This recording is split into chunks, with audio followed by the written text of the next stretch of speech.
Morning, students. Today our lesson is about identifying which trigonometric ratio we can use to find missing angles in right angle triangles, either the sine, cosine, or tangent. The difference between today's lesson and yesterday's lesson is that they specified for us yesterday which ratio we will use. Let's start with question number 1. It says find the measure of the indicated angle to the nearest degree. Nearest degree means we round to a whole number. Let's start. This is our missing angle. We start by labeling our sides. The side opposite to the right angle is our hypotenuse. The side opposite to our angle is the opposite. Which of the trigonometric ratios uses the opposite and the hypotenuse? We look at all three and we notice that it is the sine. So we write here sine x equals to opposite over hypotenuse. Then we replace. Our opposite side is 13. The hypotenuse is 46. When we are finding angles, we need to use the inverse. So it's inverse sine of 13 over 46. Using our calculators, so it's shift. Do not forget to press the shift button. So it's shift 13 over 46, close parenthesis,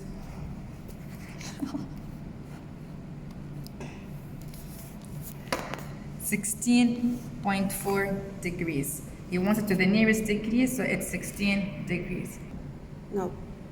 Question 2. So again, it's the same thing. We start by labeling our sides. We have the 14 and the 19. Opposite to the right angle is the hypotenuse. Opposite to the angle is the opposite, and the third side is the adjacent. So for this, adjacent and hypotenuse, we use the cosine.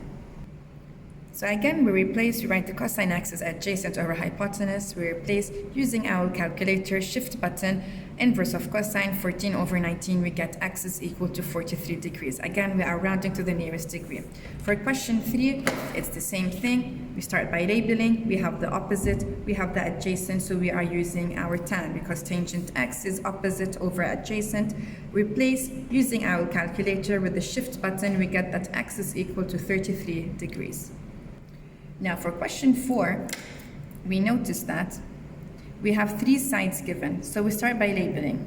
This is the opposite, again, hypotenuse, and adjacent. Since we have all 3 sides given, you have the liberty to choose any trigonometric ratio you want. You can use sine, cosine, or tangent. All 3 will give you the same answer. We're gonna go with the sine.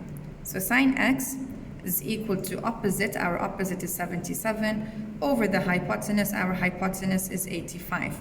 Again, using the calculator, so you press shift, sine 77 over 85, close parenthesis, equal, we get that x is equal to, rounding to the nearest degree, x is equal to 65 degrees. So this is if we use sine. If you decide to choose, again, cosine or tangent, you will end up getting the same answer. So this is our lesson for today. Again, it's all about labeling and knowing which trigonometric ratio you should use. Thank you.